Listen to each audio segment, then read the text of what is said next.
Hello friends, this is CS Udit.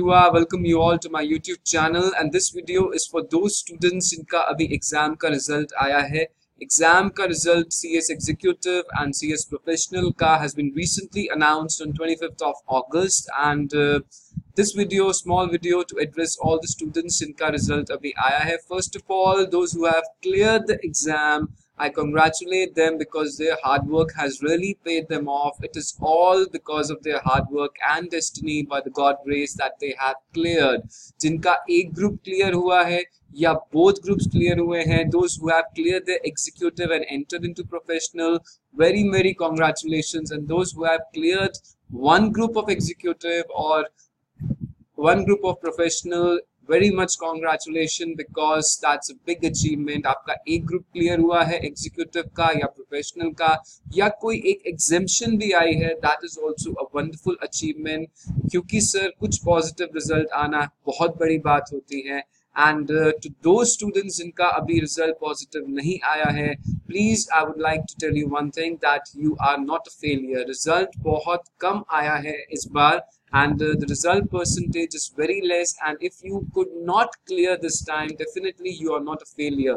Failure sir वो होता है जब आप बहुत मिजरेबली फेल हो जाए, आपको 200 मार्क्स चाहिए ग्रुप क्लियर करने में और आपके 100 आ रहे हैं या 80 आ रहे हैं आउट ऑफ 400, तो सर आप मिजरेबली फेल हैं, आपके सर बहुत बुरे हालात है। लेकिन अगर आपका टोटल नहीं बना है, you have just missed gross total by 10 marks और 15 मार्क्स और 20 मार्क्स, अगर आप उस कैटेगरी में हैं तो sir it's just a matter of time, it's just a matter of destiny, it's just a matter of good time. And I can tell you sir, अच्छा समय definitely will come after 6 months. Have faith in God and have faith in yourself. I know it, how does it feel, बहुत depressing सा लगता है, बहुत demotivating सा लगता है जब सब पास हो जाते हैं या रिजल्ट बहुत खराब आता है। सब बहुत एक्सपेक्टेशंस हैं हमारी पेरेंट्स से, हम बहुत एक्सपेक्टेशंस रखते हैं, हम अपने आप से बहुत एक्सपेक्टेशंस रखते हैं, बट क्या करें sir, institute do not pass everybody, institute only pass the deserving candidates because it is a professional exam and you need to perform a bit better. Average student के लिए सर सबसे ज्यादा दिक्कत आती है because I was also an average student and I can understand all these things because below average student उसको कोई फर्क नहीं पड़ता बिकॉज ही नो कि उसके बस की ही नहीं है। एक एक्स्ट्रा ऑर्डिनरी जीनियस स्टूडेंट जो होता है उसको भी फर्क नहीं पड़ता because it's a very easy thing for them, वो इजीली क्रैक कर लेता है। लेकिन जो एवरेज स्टूडेंट होता है, मेरे जैसे आपके जैसे, उनके लिए सर बहुत दिक्कत आ जाती है। So I can understand how does it feel, it's just a matter of good time. हिम्मत नहीं हारनी है दोस्त, क्योंकि सर बहुत I am connected with many students, बहुत से मेरे को बहुत स्टूडेंट्स ने पूछा कि सर कैसे करें, छोड़ दें क्या, it was my 5th attempt और 6th अटेम्प्ट, सर जो भी है, if it was your 1st attempt, 2nd attempt और 5th अटेम्प्ट, तब तो छोड़ने का कोई सवाल ही नहीं उठता है, आपको सोचना भी नहीं चाहिए। लेकिन सर अगर आप एग्जीक्यूटिव में हैं और आप 7th अटेम्प्ट या 10th अटेम्प्ट लगा रहे हैं तो सर आपको छोड़ना तब भी नहीं है, लेकिन आप उसके अलावा कोई दूसरा ऑप्शन ढूंढ सकते हैं। You can always search for the better option या अदर ऑप्शंस। आपको छोड़ने के लिए मैं नहीं कह रहा, लेकिन सर आपकी अगर उम्र निकली जा रही है तो आप एक दूसरा ऑप्शन देख सकते हैं अगर आपके 7 अटेम्प्ट्स या 10 अटेम्प्ट्स लग गए हैं। प्रोफेशनल वालों को तो बिल्कुल नहीं छोड़ना चाहिए क्योंकि वो बहुत ही मुसीबत में होते हैं कि सर एक ग्रुप रह जाता है या सर बहुत अटेम्प्ट्स लग जाते हैं। लेकिन आप प्रोफेशनल में आके अगर आप छोड़ते हैं तो I definitely tell you, you will repel all your life. आपको सर कंप्लीट करना है एंड डेफिनेटली ये कंप्लीट हो सकता है। इंस्टीट्यूट आजकल बहुत कम रिजल्ट निकाल रहा है। As per the press release, institute ने एग्जीक्यूटिव का फर्स्ट ग्रुप का around 6.89, that is less than 7% result निकाला है। फर्स्ट ग्रुप एग्जीक्यूटिव का मेन ग्रुप होता है जिसमें सर कंपनी लॉ में इस बार बहुत बुरा हाल हुआ है एंड 6.89 मतलब 7% से लेस स्टूडेंट्स पास हो रहे हैं एग्जीक्यूटिव में, तो सर बहुत बड़ी बात है। एंड अगर आप उसमें से पास हुए हैं तो sir hats off to you because you are definitely one of the cream students जो आप पास हुए हैं। एंड अगर आप पास नहीं हुए हैं तो सर आप 93% पॉपुलेशन में हैं और अगर आप पास नहीं हुए हैं then you have to think आप पास क्यों नहीं हुए हैं, कि आप दो तरह के बच्चे पास नहीं हुए हैं। एक है जो सर टोटल नहीं बना है, थोड़े बहुत 5, 10, 15, 20 नंबर से रह गए हैं, और एक वो है जिनका सर बहुत बुरा हाल है, जो अराउंड 50 मार्क्स 100 मार्क्स से रह गए हैं। तो सर उनके लिए सर बहुत दिक्कत है, उनको बहुत मेहनत करने की जरूरत है। Executive first group 6.89% passing percentage, executive second group 10.99, that is 11%, around 11% passing percentage, वो भी बहुत ज्यादा नहीं है। एंड प्रोफेशनल का फर्स्ट ग्रुप का 9.72%, 9.72%, सेकेंड ग्रुप का 11% के आसपास है, एंड थर्ड ग्रुप का भी 10.5% के आसपास है। तो सर कहने का मतलब ये है कि 8 से 10% रिजल्ट आ रहा है एवरेज में, एंड अगर आप उसमें पास नहीं होते हैं, आपने पहली बार फेलियर देखा है, एंड बहुत I am connected with many students, तो सर कहते हैं, स्टूडेंट्स कहते हैं कि sir I was a very good student in my 10th, I was very good student in my 12+2, I was an extraordinary student in my graduation sir, but यहाँ पे आके मैं फेलियर देख रहा हूँ या देख रही हूँ तो बहुत डिप्रेसिंग सा लगता है। And I can understand because I have gone through the same time same phase, but क्या कर सकते हैं सर। अगर आपके सर थोड़े से भी चांसेस हैं, अगर एग्जेम्पशन बनती है तो उस एग्जेम्पशन को डेफिनेटली क्लेम कीजिए, बिकॉज सर ऐसे आपको दोबारा से एग्जेम्पशन मिलेगी या अगली बार कैसा पेपर आएगा, गॉड नोज सर, कुछ भी नहीं कहा जा सकता। इंस्टीट्यूट आजकल कुछ भी कर सकता है। एग्जेम्पशन है तो उस एग्जेम्पशन को क्लेम जरूर करना, एंड डेफिनेटली आपको नेक्स्ट टाइम के लिए प्रिपेयर करना है। 100 डेज आपके रह गए हैं, छोड़ने का सवाल नहीं है sir. You definitely have to clear these exams and definitely we will work together. बहुत डाउट्स है सर, कंपनी लॉ के अमेंडमेंट्स हैं, जीएसटी के अमेंडमेंट से सर बहुत दिक्कत होने वाली है। दिक्कत कुछ नहीं है सर, हम जैसे टीचर्स, मैं नहीं तो कोई और टीचर डेफिनेटली अमेंडमेंट्स को कवर कर रहा है, and we are working as a team कि सारे टीचर्स आपके लिए काम कर सके। डेफिनेटली हम काम कर रहे हैं, एंड डेफिनेटली आपके एग्जाम क्लियर हो जाएंगे, कोई प्रॉब्लम नहीं है। The problem is that you should not lose hope. आपका फर्स्ट अटेम्प्ट था या सेकंड अटेम्प्ट था, तो सर आपने कुछ सीखा है, you have learn something out of it. अगर आपके कुछ मार्क्स आए हैं, आपकी सर 80% प्रिपरेशन हो चुकी है, आपको 100% देना है। आपको सर थोड़े से और एफर्ट्स करने हैं। ऐसा नहीं है, स्टूडेंट्स ये सोचते हैं सर सारी मेहनत खराब चली गई है।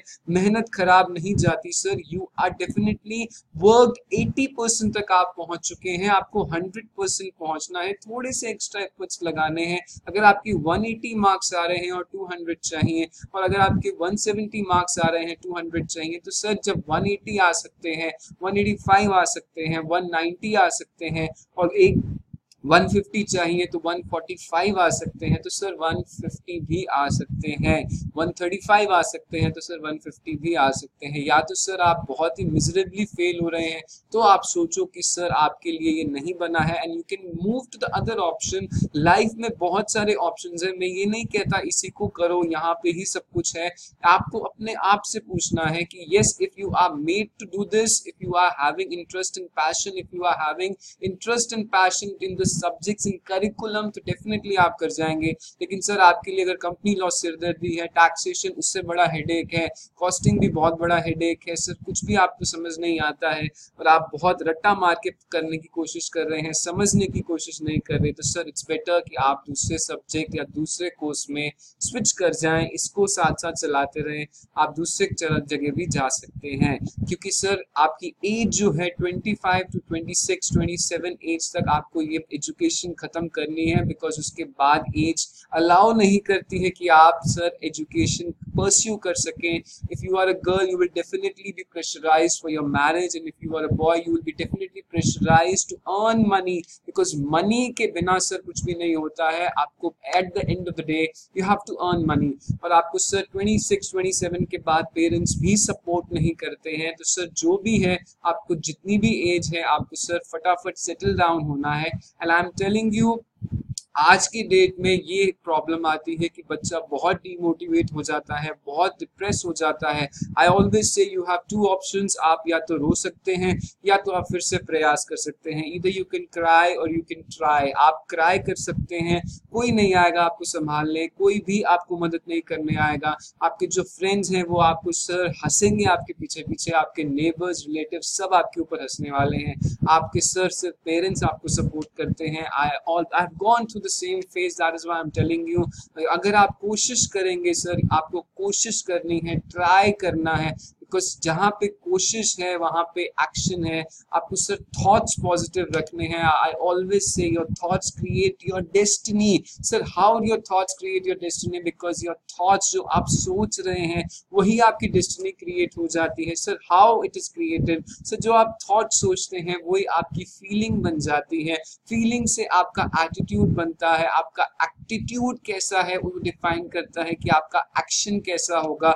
Your attitude defines your action and your actions when repeatedly done, जब बार बार किए जाते हैं वो हैबिट्स बन जाते हैं, और हैबिट्स जो होते हैं, अच्छी हैबिट्स हैं तो अच्छी पर्सनालिटी बन जाती है, बेकार हैबिट्स हैं, आप ड्रग एडिक्ट हैं तो सर आपकी बेकार पर्सनालिटी बन जाती है। Your habits define your personality, आपकी पर्सनालिटी जैसी है वैसे ही आपकी डेस्टिनी बन जाती है। तो ये बहुत सिमिलर, बहुत ही सिस्टमैटिक वे से लॉ ऑफ नेचर है। अपने गॉड पे भरोसा रखिए, have faith in your god, because lord Krishna has always said in Bhagavad Gita, कर्मण्येवाधिकारस्ते महाफलेषु कदाचन। You can only focus on the karma, you can only focus on your efforts, you can only focus on your karma, that is your duty, and जो आपको fruits मिलेंगे sir वो सब भगवान के हाथ में है। And whatever God you believe in, have faith in that God, because sir आप actions नहीं करेंगे, efforts नहीं करेंगे तो सर आपको भगवान भी मदद नहीं कर सकता।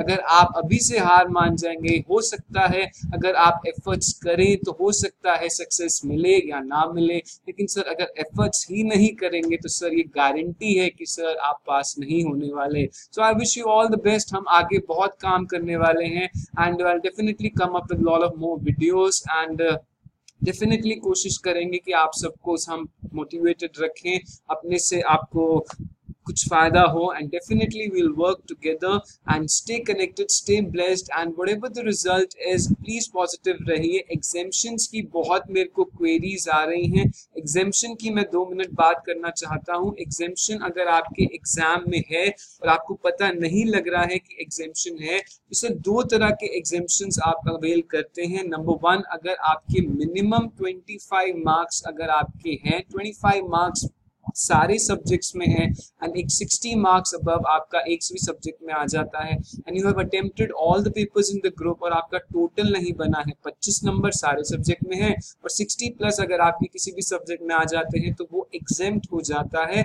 एग्जेम्प्ट हो जाता है कितने अटेम्प्ट्स के लिए? अनलिमिटेड अटेम्प्ट्स के लिए। इंस्टीट्यूट ने कुछ नहीं कह रखा, तो आपके जितने भी आगे अटेम्प्ट्स होंगे वो एग्जेम्प्ट हो जाएगा, आपको वो नहीं देना पड़ेगा। और आपको जो बाकी पेपर्स देने हैं उसमें क्या करना है, 50% एग्रीगेट लाने हैं, राइट। जैसे क्या हुआ कि आपके कंपनी लॉ में 26 मार्क्स है, कॉस्ट में 65 है, ईसीएल में 62 है, एंड टैक्स में 50 है। तो सर आपका जो 60 अबव है, जैसे कॉस्ट एंड ईसीएल है, वो एग्जेम्प्ट हो जाता है, और सीएल जो कंपनी लॉ है और टैक्स है उसमें आपको 2 पेपर अगली बार देने हैं, और आपको टोटल 100 बनाना है। कंपनी लॉ और टैक्स में टोटल 100 बनाना है, एक में 45 आ जाए, एक में 55 आ जाए, 100 बनाना है। और जो आपके इस बार एग्जेम्प्ट हुए हैं वो वाले मार्क्स अगली बार काउंट नहीं होते हैं, राइट। बहुत कंफ्यूजन है एग्जेम्पशंस के बारे में। अपने मार्क्स को इवैल्यूएट कीजिए। अगर आपकी एग्जेम्पशन है तो आप एग्जेम्पशन को अवेल कर सकते हैं दिसंबर के एग्जाम के फॉर्म से फिल करते हुए, यू डेफिनेटली आप अवेल कीजिए।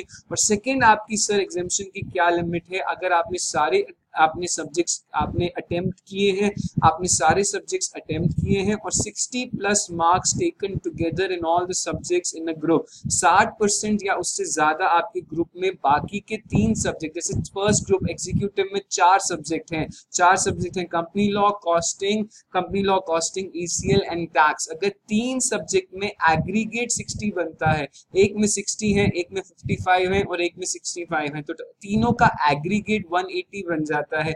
180 का क्या मतलब है? तीनों के 60% एवरेज मार्क्स हैं। और जो थर्ड पेपर है उसमें आप फेल हो जाते हैं, आपके सर बहुत कम नंबर है, 25 नंबर से भी कम है, उसमें 25 नंबर की भी लिमिट नहीं है। अगर आपका ऐसा केस है तो आपके तीनों सब्जेक्ट्स, जैसे आपके कॉस्ट, ईसीएल एंड टैक्स में 65, 55 और 60 है, तो 65, 55 और 60, तो तीनों में आपके 180 मार्क्स बन जाते हैं, तो आपको तीनों एक पेपर एग्जेम्प्ट हो जाते हैं। और चाहे आपके कंपनी लॉ में 10 भी नंबर हैं तो आपको नेक्स्ट टाइम सिर्फ कंपनी लॉ देना है, और कंपनी लॉ में आपको सिर्फ 50 मार्क्स लाने हैं। तो बहुत कंफ्यूजन है एग्जेम्पशन की। एग्जेम्पशन आप प्लीज अवेल कीजिए, बिकॉज नेक्स्ट टाइम नहीं पता, इंस्टीट्यूट बहुत कम रिजल्ट निकाल रहा है। एग्जेम्पशन आपकी अगर आई है तो प्लीज उसको अवेल कीजिए। ILGL कॉस्टिंग में बहुत लोगों की एग्जेम्पशन आई है, प्लीज उसको यूज कीजिए, बिकॉज अगली बार का कुछ नहीं पता एग्जाम कैसा हो, एंड डेफिनेटली आप इसको फायदा ले सकते हैं। राइट, आपका बर्डन एक सब्जेक्ट का कम हो गया है अगर आपकी एग्जेम्पशन है, तो it's a gift for you by God. I wish you all the best, all the success. Exemption is valid for all the subsequent attempts. बहुत कंफ्यूजन है कि 3 अटेम्प्ट्स के लिए वैलिड है, ऐसा नहीं है। इंस्टीट्यूट कहता है it will be valid for all the subsequent attempts, जितने भी आप अटेम्प्ट्स देंगे। और अगर आप ओल्ड कोर्स में है, एग्जेम्पशन है, तो आप न्यू कोर्स में शिफ्ट करते हैं तो भी आपकी एग्जेम्पशन कैरी फॉरवर्ड रहेगी। तो बहुत से डाउट हैं, अगर आपके पास कोई और डाउट है तो डेफिनेटली नीचे कमेंट कीजिए, अपने फ्रेंड्स के साथ शेयर कीजिए, and definitely stay motivated. Wish you all the success, all the best. Thank you very much for watching. Thanks, God bless you. Stay connected, stay blessed. And if you have not subscribed to my channel and new, do give a thumbs up and do subscribe. Thank you for watching. Stay connected, stay blessed. Jai Hind.